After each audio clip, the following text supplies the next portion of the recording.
한 절씩 교독하고 마지막 10절은 함께 읽도록 하겠습니다. 예수께서 여리고로 지나가시더라. 삭개오라 이름하는 자가 있으니 세리장이요 또한 부자라. 그가 예수께서 어떠한 사람인가요 보고자 하되 키가 작고 사람이 많아 할 수 없어 앞으로 달려가서 보기 위하여 돌 무화과 나무에 올라가니 이는 예수께서 그리로 지나가시게 됨이더라. 예수께서 그곳에 이르사 쳐다보시고 이르시되 삭개오야 속히 내려오라 내가 오늘 내 집에 유하여야 하겠다 하시니 급히 내려와 즐거워하며 영접하거늘 무사람이 보고 수군거려 이르되 저가 죄인의 집에 유하로 들어갔도다 하더라. 삭개오가 서서 주께 여짜오되 주여 보시옵소서 내 소유의 절반을 가난한 자들에게 주겠사오며 만일 누구의 것을 속여 빼앗은 일이 있으면 내 갑절이나 갚겠나이다. 예수께서 이르시되 오늘 구원이 이 집에 이르렀으니 이 사람도 아브라함의 자손임이로다. 함께 읽읍시다. 인자가 온 것은 잃어버린 자를 찾아 구원하려 함이니라. 아멘. 모처럼 되게 이렇게 오랜만에 보는 얼굴들이 있고 되게 반가운 얼굴들이 있어서 되게 마음이 이렇게 흐뭇하고 좋습니다. 되게 반가운 마음이 되게 크고 기쁨이 되게 이렇게 반갑고 어떤 그런 이렇게 뭐랄까 이렇게 막 좀 채워진 듯한 그런 마음들 그런 마음들이 드는 것 같습니다. 우리 앞뒤 옆으로 함께 좀 이렇게 인사해 볼까요? 우리 사랑하고 축복합니다. 한번 인사해 보겠습니다. 사랑하고 축복합니다. 예, 제가 첫 부임해서 했을 때보다 굉장히 자연스러워졌어요. 그때보다는. 예, 우리 다시 한번 우리끼리 이렇게 좀 인사했으면 좋겠습니다. 우리 옆을 또 앞을 보면서 앞뒤로 함께 앞뒤 옆으로 부자 됩시다. 이렇게 앞에 부자가 되었습니다. 부자 됩시다. 예, 부자 되고 싶지 않은 것 같아요. 예, 이런 말은 처음이네. 대부분 부자 된다 그러면 앞에 사람보다 더 크게 막 이렇게 부자 꼭 될 거라고 이렇게 예, 부자 됩시다가 아니라 어떤 사람은 부자 될 거야 이렇게 하는 사람들도 있었는데 우리 청년들은 우리 공동체가 되게 좀 순수한 것 같아요. 아직은 부보다는 사랑에 조금 더 관심이 많은. 예, 제가 이제 그렇게 이제 먼저 함께 인사를 할 이유가 있었어요. 제목이 바늘길을 통과한 이제 부자라고 하는 제목인데 뭐 이런 제목은 많이 들어봤을 것 같아요. 또 오늘 19장에 등장하는 이 삭개오라고 하는 인물 우리 뭐 주일학교 때부터 어릴 때부터 많이 들어왔던 이제 그런 사람일 텐데 예수님께서 여리고성으로 가셔서 삭개오라고 하는 사람을 만납니다. 이 삭개오라고 하는 사람은 이전에 소개가 되어 있어요. 삭개오 이 사람은 세리장이라고 세리장. 세리들의 장인, 세리들의 장. 지금으로 치면은 뭐 이렇게 뭐 제가 살고 있는 부천 같으면 뭐 저희 집 바로 뒤쪽에 그 남부천 세무서가 있는데 세무서장 정도 생각하면 될 거예요. 광명시 전체의 어떤 그 도시의 세금을 관장하는 세금을 어떻게 거둘지, 얼마를 거둘지 그 모든 것들을 정하고 그 방법까지도 다 정하는 그런 위치에 있는 사람 세리장 그리고 부자라고 이야기합니다. 그 성경은 뭐 부에 관해서 나쁘다 이렇게 이야기하진 않는데 특별히 좀 누가복음의 저자인 누가는 돈에 관해서 부의 돈에 관해서 조금 뭔가 이렇게 비뚤어진 생각을 좀 갖고 있어요. 뭔가 좀 부정적으로 조금 악하게 보는 그런 경향들이 있는데 세리이면서 부자라고 삭개오에 관해서 소개합니다. 예. 세리이면서 부자다. 이 말이 뜻하는 것은 이미 이 사람의 어떤 인격이랄지 이 사람을 당시에 그 사람 그 주변에 살고 있던 사람들이 이 삭개오라고 하는 사람을 어떻게 대우하고 살아가는지 이 사람에 대한 사람들의 태도를 그냥 바로 이렇게 짐작할 수 있고 바로 알 수 있게 하는 그런 설명입니다. 네. 세리들은 특별히 이제 세리장이라는 이 사람은 세금을 거둘 수 있는 권한이 있었어요. 특별히 신약 성경이 기록되는 그 배경이 되는 시대는 로마 제국의 지배를 받던 시대죠. 로마 제국에 앞서서 전 세계를 다스렸던 제국이 있었습니다. 헬라 제국. 알렉산더가 세웠던 헬라 제국인데 헬라 제국이 이제 알렉산더 사후에 여러 나라들로 나눠졌다가 결국은 이제 로마에서 이제 그 땅이 그대로 흡수가 되는데 로마 제국은 특이하게도 온 땅을 다 지배했음에도 불구하고 자기들 앞선 나라였던, 자기들의 패망한 나라였던 헬라의 문화를 굉장히 이렇게 존경하고 좋아했습니다. 굉장히 숭상했어요.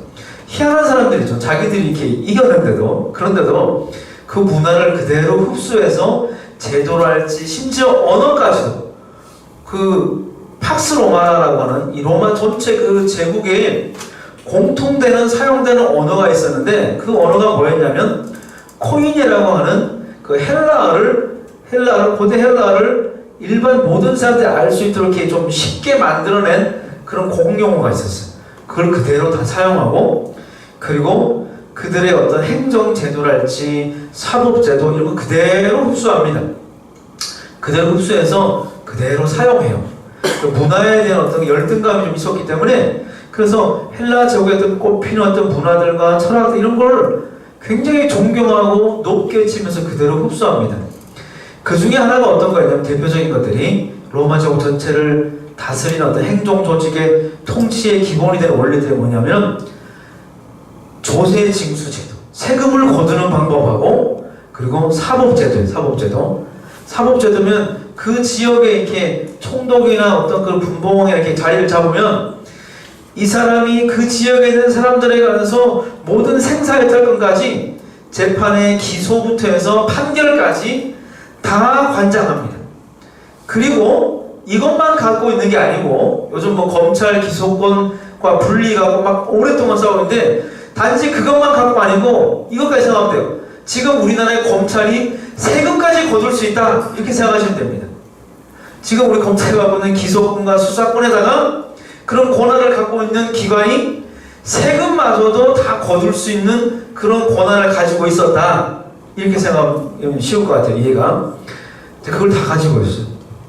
그런데 그 두 개를 함께 갖고 있는데, 문제는 이 세금을 이제 거두는 방법에 있어서 좀 특별했어요. 특별하다기보다 조금 이렇게 문제가 많은 그런 게 있었어요. 뭐냐면은, 어떤 지역에, 제가 아마 누차 이런 설명을 했을 것 같아요. 이 지역의 시장으로, 세무성으로 이렇게 왔어. 그러면 이 지역에 이제 그 책임자로 온 사람이 이 지역의 1년치 세금을 먼저 로마 중앙정부에 대납을 하고 다시 걷어들어요. 1년 동안. 그러니까 뭐 100억을 냈어요. 100억을 먼저 냈으면 100억만 거두는 사람이 있으면 아무 문제가 없겠죠.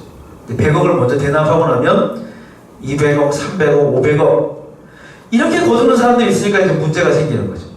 그런데 문제는 이렇게 거둘 뿐만 아니라 그런 세금을 징수하는 말단 최고 그 보루에 있는 공무원들이 세리라고 하는 사람들인데, 세금 공무원인데, 이 사람들이 기본급 외에 정말 아주 최소한의 기본급이 있고, 그 외의 것들은 이 사람들이 어떻게 그걸 걷어서 뭐 하든 간에 그 방법에 있어서는, 방법과 걷어들이는 그 범위에 있어서는 이 사람들 마음대로, 세금 공무원들 마음대로예요.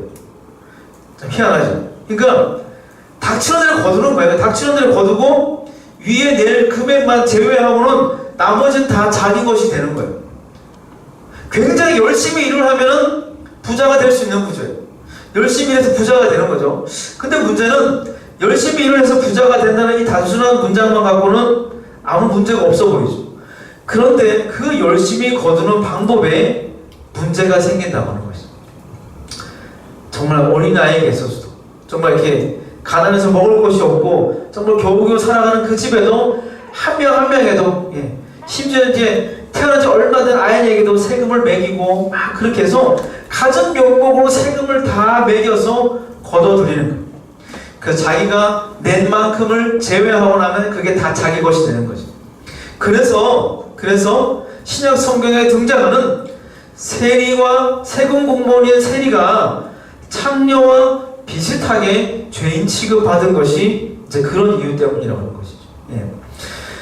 분명 이 삭개와 같은 세리장의 입장에서 자기들을 보고 사람들이 손가락질을 하고 죄인이라고 하고 막 그렇게 더럽게 취급하면 굉장히 억울하겠죠. 억울하지 않을까요? 왜 억울할까요? 이 사람은 분명 자기를 임명한 그 중앙정부에서 정한 제도와 사회 그 틀 안에서 합법적으로 그런 일들을 한 거예요. 합법적인 활동을 한 것이죠. 그런데 문제는 그런 합법적인 활동이라고 믿고 또 실제로 합법적이고 했던 표면적으로는 그 일들이 그 땅을 실제 살아가는 그 땅의 사람들, 뭐 예를 들면 이 신약 성경에 등장하는 유대 땅의 사람들과는 뭔가 충돌이 일어나는 것입니다. 어떤 부분에서 이들이 믿고 따르고 지키는 말씀, 하나님이 주신 율법과는 굉장히 많이 충돌되는 그런 것들인 것이죠. 그런 충돌되는 일들이 생기는 거예요.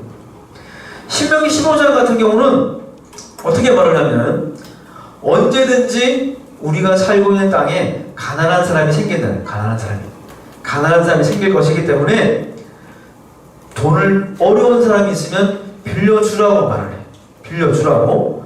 특히 형제나 이웃이나 같은 친족사회, 신족들 간에 돈을 빌려주고 나서는 받을 생각하지 마라. 받으려고 막 독촉하거나 못 받았다고 해서 그걸로 그 집에 필요한 물건을 담보를 잡거나 또 심지어 집을 빼앗거나 땅을 빼앗거나 그 집의 어린 자녀들을 종으로 삼는다거나 그런 일을 하지 마라고 이야기합니다. 언제든지 가난한 사람들이 생길 수 있으니 그들에게 너희가 베풀라고 이야기합니다. 그리고 종으로 팔려온 사람들 중에서도 이 고대 사회는 태어날 때부터 종이었던 사람 그렇게 많지 않아요. 전쟁으로 져서 포로로 끌려가면서 종이 된 사람이거나 누군가에게 빚을 져서 그 빚을 갚기 위해서 그 한시적인 기간 동안에 그 빚의 금액, 채무 금액을 다 갚을 동안에 그 채권자의 집에 가서 몸으로 그걸 떼우는 거예요. 머슴살이 하는 거예요. 그런 종류의 종들이 많았습니다. 그런 사람들로 심지어 내보낼 때는 레위기나 출애굽기, 신명기에서는 그런 사람들의 그 빚을 다 갚고 그 사람을 내보낼 때는 그냥 빈손으로 내보내지 않고 그 사람들이 다시는 자기의 신체를 담보로 해서 빚을 내야 되는 그런 어려움을 겪지 않도록 그 삶에 있어서 어느 정도 정말 기본적인 생활이 될 수 있을 정도로 그동안 그 집에서 빚을 갚기 위해서 활동에 일했던 만큼 임금을 제대로 쳐서 품삯을 주고 그렇게 해서 내보내라고 이야기해요. 다시는 사람이 하나님의 동등한 형상으로 만들어진 우리가 누구 위에 서서 누구를 군림하고 누구를 종으로 삼고 빚 때문에 사람을 물건처럼 사고 파는 이런 일들 절대 있어서는 안 된다라고 합니다. 그런 하나님께서 하나님의 언약 백성들에게 준 율법에 나타난 그런 법의 그런 정신과 지금 로마 제국의 관리로서 로마 제국의 그 법과 제도가 정하는 그 법에 따라서 살아가는 사람, 합법적이고 이게 뭐 불법이 아니니 열심히 일해서 나는 부자가 되었어 이렇게 생각하지만 그를 바라보는 사람들의 시선은 좀 다르겠죠. 가치관이 충돌하는 가치관이 이렇게 충돌하게 되는 것입니다. 사실 이런 문제들은 우리가 비단 성경에 등장하는 오늘 삭개오 같은 사람뿐만 아니라 오늘 우리가 많은 직장에서 일을 할 때 또 많은 관계들 가운데 사업을 하거나 우리가 이 땅에서 살아가면서 우리 일상에서 늘 갖게 되는 그런 작은 고민들 중에 하나죠. 사실은 법적으로 봤을 때 이게 문제가 없어. 그러나 내 양심과 내 어떤 마음에 부대끼는 일들, 그런 것들, 내 신앙의 양심들, 내가 살아오면서 배워왔던 그런 내 삶의 가치관들, 그것들과 막 충돌되게 될 때, 그럴 때 우리는 어떻게 그 문제들을 해결해야 할 것인가? 그런 것들을 우린 늘 고민하게 되죠. 그렇지 않나요? 예. 아닌가요? 다들 그냥 이렇게 조직에 순응하면서 그렇게 살아갑니까? 아무렇지 않게? 뭐 그것도 괜찮을 것 같아요. 그래서 뭐 내 마음에 문제가 없고 충돌됨이 없다면 상관이 없겠죠. 이 삭개오라고 하는 사람의 이전에 등장하는 삭개오라고 하는 사람에 대한 설명은 바로 그런 것들을 담고 있습니다.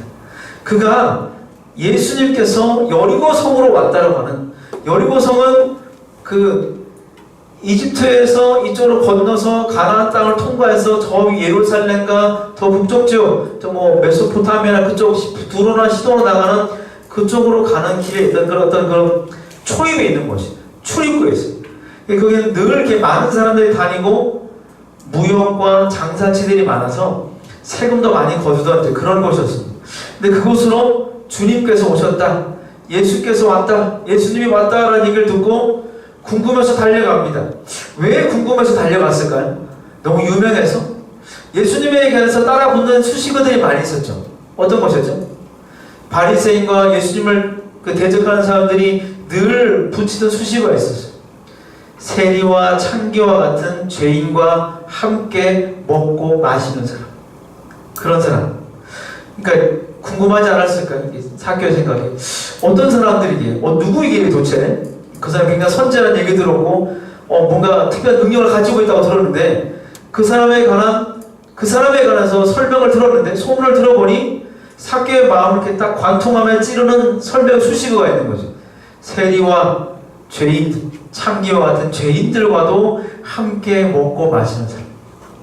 심지어 마태 같은, 자기와 같은 세간 공무원이었던 그런 사람도 제자로 함께 다니고 다니는 사람. 굉장히 사교육에는 신선한 충격이었을 것 같아요. 모두가 자기를 보면은 뭔가 죄인 취급하고 몸을 팔아 살아가는 창녀와 동일하게 취급하면서 자기를 멸시하고 비난하는데, 소유하고 따돌리는데, 어떻게 이 사람은 나와 같은 그런 사람을 함께 먹고 마실 수 있는가? 그래서 달려갑니다. 달려가는데 뭐 키가 작아서, 또 사람이 많고 키가 작아서 어떤 나무 위로 올라갔다고 하죠. 그리고 예수님께서 마침 삭개오를 향해 다가오십니다. 5절을 보면 예수께서 그곳에 이르사 쳐다보시고 이르시되 삭개오야 속히 내려오라, 내가 오늘 내 집에 유하여야 하겠다 하시니. 그러니까 삭개오가, 우리 어릴 때는 그렇게 들었잖아요. 주일학교 때는 삭개오가 열심히 예수님을 만나려고 했더니 예수님이 그에 감동해서 삭개오 열심히 반해서 찾아오셨어요. 만나주셨어요. 뭐 그렇게도 많이 배우죠. 저는 이제 주일학교에서는 좀 그런 설교 좀 안 했어요. 누구든라도 그런 얘기 안 했으면 좋겠어요. 우리의 노력과 어떠함으로 주님이 우리를 찾아주시는 것이 아니라, 주님은 처음부터 여리고성으로 오기로 작정하셨고, 누가복음과 모든 복음서에 등장하는 예수님께서 만나주시고 새로운 삶을 주신 사람들의 공통점이 있었습니다. 그게 뭐냐? 주님이 그들을, 그 한 사람을 그 지역 가운데서, 많은 사람들 가운데서 소외되고 버려진 그 한 사람을 주님께서 의도적으로 찾아오셨다고 하는 거예요. 의도적으로 찾아오셨다고 하는 것입니다. 4절과 5절을 보면 그렇습니다. 주님께서 삭개오가 있는 나무로 찾아오신 거예요. 삭개오를 찾아오신 거예요. 그리고 삭개오의 이름을 부르시고 오늘 내가 너희의 집에 머물겠다, 너와 함께 할 것이다 라고 선언하신 것입니다. 주님께서 우리를 찾아오신 것입니다. 우리가 막 열심히 노력해서 주님이 우리를 만나러 오신 것이 아니라 삭개오인 나를 예수님께서 찾아오신 거예요. 찾아오셨다고 하는 것입니다. 예수님이 우리를 의도적으로 찾아오신 것입니다. 예수님 만난 사람들은 공통점이 있었죠. 특별히 누가복음에 등장하는 사람들 공통점이 있었습니다. 8장에 나오는 거라사 지방에 귀신 들린 사람들, 회당장 딸, 그 야이로 회당장이었던 야이로의 딸, 그를 만나러 가는 길에 예수님의 몸을 손을 댔던 어떤 여자들, 그 여자도 예수님께서 일부러 이렇게 세우셔서 많은 사람들 앞에 그 여자가 예수님을 만져서 그 여인의 오래된 병이 떠나갔음을 알려주셨죠. 예수님의 모든 행동 하나에는, 이동 경로의 모든 것들에는 예수님의 의도가 있는 거죠. 의도적으로 주님께서는 이곳으로 오셨다라고 하는 것입니다. 이제 주님과 함께 하게 된 삭개오는 즐거워서 주님을 영접하고, 그리고 사람들과 함께 주님을 모시고 집 안으로 갑니다. 자, 삭개오가 너무 기뻐서 주님에게 선포합니다. 제 소유의 절반을 가난한 자들에게 줄 것입니다. 그리고 만일 누구의 것을 속여 빼앗은 일이 있으면 내가 앞전이나 갚겠습니다. 이렇게 이야기한다는 거예요. 근데 이 8절의 내용이 2절에서 제가 설명한 그 내용을 배경을 모른 채로 8절을 읽으면 이게 뭐 어떤 걸까? 그냥 단순히 뭐 자기 재산을 나누어 주고 어려운 사람을 돕겠다는 건가? 이렇게 생각할 수 있을 것 같습니다. 그런데 자기 소유의 절반을 가난한 사람들에게 주겠다라고 하는 것, 첫 번째, 삭개오가 주님을 만나고 나서 자신을 찾아오셔서 자신을 불러주시고 함께 해주신 그 예수님으로 인해서 예수님 앞에 선 이 삭개오라고 하는 사람이 주님 앞에 선언하는 것이죠. 그가 예수 앞에 서서 변화된 그가 먼저 선언하는 것입니다. 삭개오의 이전의 삶은 어땠을까요? 그는 이전에 나온 것처럼 세리장이며 부자라고 했습니다. 부자들. 누가복음에 등장하는 부자들의 특징이 있습니다. 부자들의 특징이 있어요. 그게 뭔지 아세요? 나누지 않습니다. 누구에게도 뭔가를 나누려고 생각하지 않습니다. 갖고 있는 것을 더 많이 갖고 해서 움켜집니다. 쥐어 있는 손을 펴서 그 손에 쥐어진 것들을 다른 사람들과 나누는 것에는 아무런 관심이 없습니다. 이 앞서서 주님에게 어떤 부자 청년이 찾아옵니다. 영생에 관해 고민하며 어떻게 살면 영생을 얻을 수 있을지, 어떻게 하면 영생을 얻을 수 있을지에 관해서 주님에게 찾아옵니다. 그리고 그가 자신이 어떻게 살았으며 어떻게 율법을 잘 지키며 살았는지 정말 성실하게 산 자신의 삶에 관해서 피력합니다. 주님 말씀하시죠. 한 가지 부족한 게 있다. 한 가지 부족한 게 있다. 네가 갖고 있는 소유들을 다 팔아서 가난한 사람에게 나눠주라. 그리고 나를 따르라. 부자 청년이 그것에 그 말을 듣고 몹시 슬퍼하면서 주님을 떠나갑니다. 그리고 그를 향해서 떠나간 그에 관해서 이 제자들에게 말하기를 부자가 하나님 나라에 들어가기가, 천국에 들어가기가 얼마나 어려운지 낙타가 바늘구멍을 통과하는 것보다 더 어렵다. 그러나 사람으로서는 할 수 없으나, 사람의 능력과 어떠함과 의지로는 그것들을 할 수 없으나, 그러나 성령께서 행하실 수 있다라고 말씀하십니다. 주님 앞에서 예수 앞에 선 삭개오라고 하는 이 사람이 주님의 그 불러주심에 기뻐하며 자신을 불러주셔서 이제 그 누구도 자신을 사람 취급하지 않으며 정말 돈만 밝히는 돈에 눈이 먼 어떤 사람으로 취급하며, 또 실제로 그 삶도 그 자신이 스스로를 인지하기도 내 삶의 목표는 그저 많이 모으는 것이, 어떻게든지 악착같이 벌고 모으는 것, 모으고 쌓는 것, 그것이 내 인생의 목표. 돈이 그냥 자신의 인생인 것, 자기 인생의 정체성이 바로 돈인 것이. 그렇게 살아왔던 그에게 주님께서 찾아오셔서 그의 이름을 불러주시고 그와 함께 머물며 먹고 마시며 정말 그 사람의 인생에 처음으로 정말 살아있는 사람과 같은 그런 따뜻한 환대와 소통을 그가 얻게 되는 것이죠.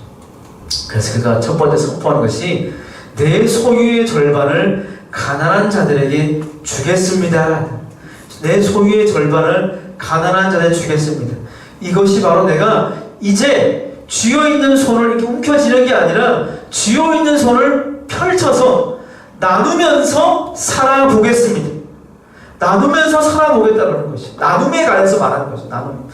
나눔이라는 건 이것은 내가 많이 가져서가 아니라 또 누구나 더 많이 갖고 있어서 내 형편이 좋아서 여유로워서가 아니라 언제든지 어려운 사람에 관한 긍휼한 마음이 있다면, 그 사람의 어려운 형편에 관해서 긍휼한 마음을 가지고 있다면, 그렇다면 누구든 할 수 있는 것이죠. 나눔이란 그런 것입니다. 내가 많이 갖고 있지 않아도 할 수 있는 것, 그것이 바로 오늘 내 소유의 절반을 가난한 자들에게 줄 것입니다라고 선언했던 삭개오의 개인적인 내 개인적인 차원에서 할 수 있는 예수 앞에 서서 새로운 인생을 찾은 사람이 행하는, 삭개오라고 하는 사람이 행하는 삶의 변화의 방향인 것이죠. 나누겠다고 하는 것. 이제 그 나누지 않고 그저께 쌓기만 했겠죠. 그런데 이제 쌓았던 것을 다 털어서 나누어 주겠다라고 이야기하는 것이죠. 나누어 주겠다. 그런데 저는 이제 그런 생각이 옵니다. 제가 예전에 그 대천이라는 곳에 첫 이제 전당을 찾아갈 때 거기서 이제 2년에 한 번꼴로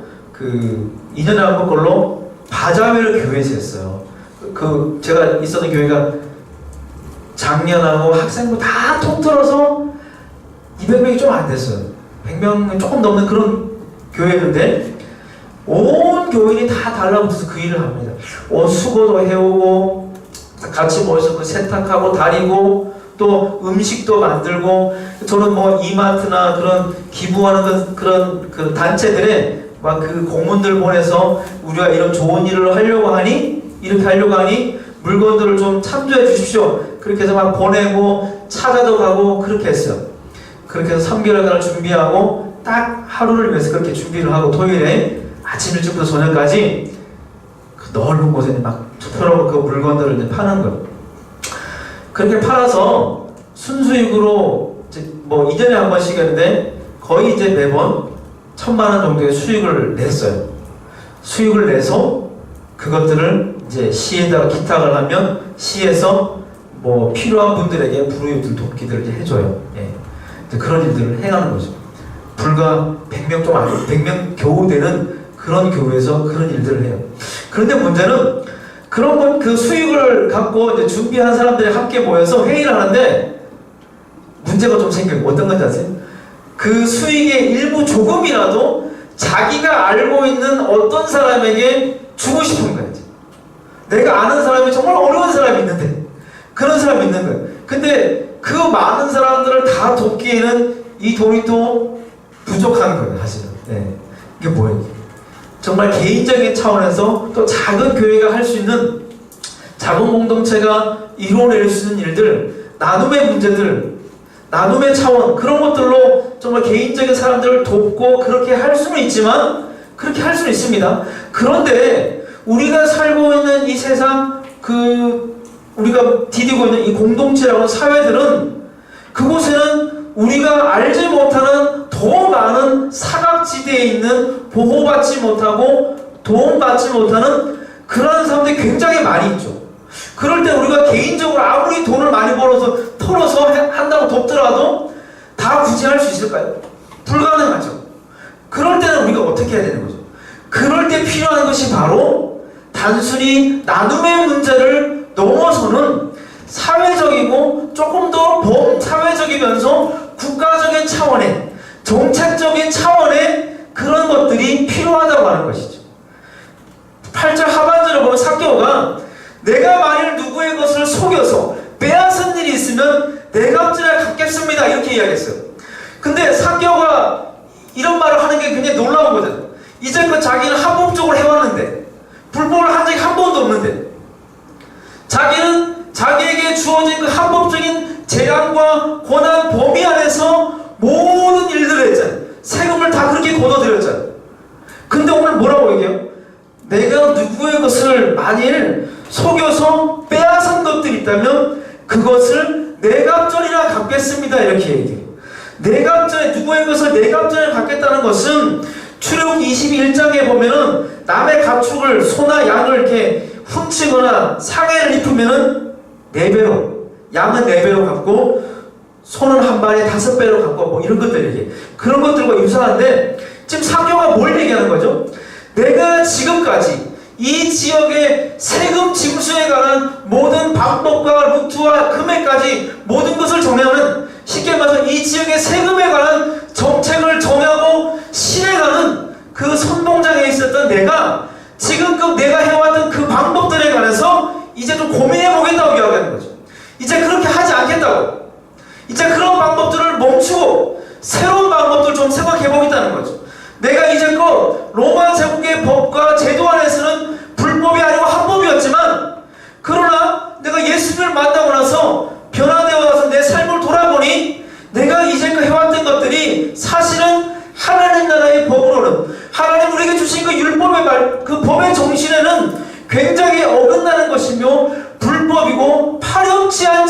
있다는 것을 그가 깨달았다는 거예요.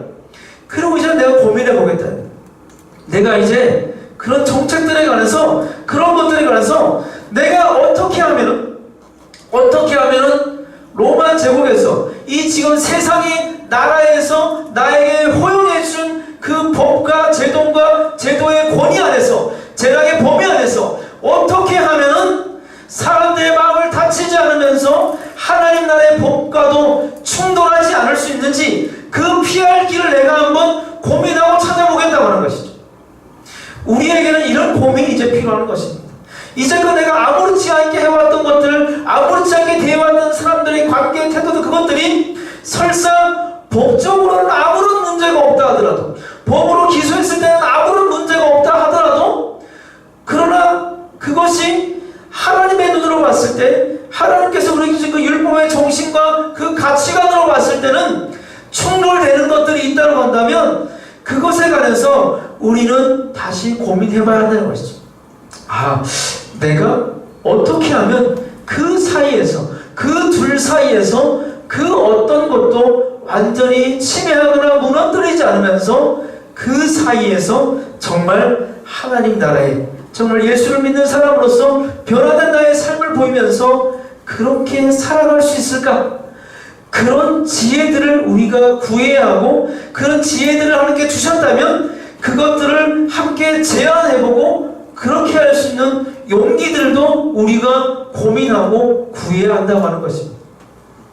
그것이 오늘 이 땅을 살아가는 수많은 크리스찬 젊은이들이, 크리스찬 청년들이, 그리스도인들이 고민하면서 생각해야 할 것입니다. 그런 것들 먼저 우리가 고민하고 기도할 수 있어야 한다고 하는 것입니다. 저는 우리 청년들 가운데서, 이 가운데서 정말 다들 정말 살기가 바쁘고 사회적으로 아직 기반이 각자의 자리에서 완전히 잡히지 않아서 앞으로 좀 더 달려가야 되는 그런 위치에 있는 사람들인 것을 저는 다 잘 압니다. 그래서 그 삶이 참으로 쉽지 않고 녹록지 않고 정말 어려울 것을 저는 알고 있어요. 그런데 어려워요. 어렵지만, 그렇지만 우리 그 가운데서 단순히 어려우니까, 힘드니까 그냥 남들처럼 똑같이 우리 회사의 사람들이 하는 것처럼 똑같이 그 흐름에 동일하게 그렇게 편승하며 이렇게 살아갈 것인가? 좀 어렵지만 이 어려운 가운데서 하나님께서 내게 어떻게 이 어려운 일들 가운데서, 이 어려운 가치관의 충돌과 긴장 관계 가운데서 어떻게 하면 나의 마음과 그것들을 지키면서 피할 수 있는 그런 길들을 내가 발견할 수 있을까? 마치 홍해 바다 위로 하나님께서 물을 가르셔서 길을 내신 것처럼 하나님이 열어주시는 새로운 길들, 그것들을 우리는 기도하면서 고민하고 찾아야 한다는 거예요. 그것들을, 하나님 그것을 감동을 주셨다면 그것들을 정말 용기 있게 한번 제안해 보는 거예요. 또 얘기해 보는 거예요. 실행해 보기 위해서 해보는 것입니다. 내가 할 수 있는 그 범위, 허용된 세상의 범위 안에서. 제가 언젠가 이런 얘기를 했더니 누가 그런 얘기를 하더라고요. 이렇게. 그러면 예수님이 무슨 이렇게 그 진보의 어떤 그런 극좌 같은 유럽에 있는 그런 거였냐? 저는 그렇게 생각하지 않습니다. 왜냐하면 예수님은 단 한 번도 그 제도를 다 뜯어고쳐라, 생산 나이를 다 뜯어고쳐라, 그렇게 말씀하지 않으셨어요. 그 안에서 나에게 주어진, 그곳에 자리하고 있는 그리스도인 한 사람 한 사람, 그것을 운영하고 움직일 수 있는 그리스도인 한 사람 한 사람의 마음에 주목하셨죠. 그것에 주목하셨습니다. 오늘 삭개오를 만나서 주님은 그것을 말씀하는 거죠. 너에게 주어진, 삭개오를 통해서 이 땅에 수많은 이런 고민을 하며 살아가고 있었던, 한때 삭개오처럼 살아가고 있었던, 그저 열심히만 살아가고 있었던 이 땅의 수많은 젊은이들과 크리스찬들에게 주님 말씀하십니다. 너에게 주어진 것들, 네가 너에게 주어진 재량과 그 범위들을 사용해서 너에게 주어진 그 영역 안에서 하나님 나라를, 하나님의 가치를 좀 이루고 그 영역을 네가 정복해보면 어떻게? 그곳에 너가 씨를 뿌리고 그곳에 밭을 갈고 누군가 그 땀의 열매를 먹을 수 있는 시작이 되면 어떨까? 오늘 예수님과 삭개오 이야기는 오늘 우리에게 그런 것들을 말씀해 주고 있습니다. 저는 우리 청년들이, 우리 브리지 공동체 모두가 이런 것들을 고민하면서 살아갈 수 있었으면 좋겠습니다. 이런 것들을 고민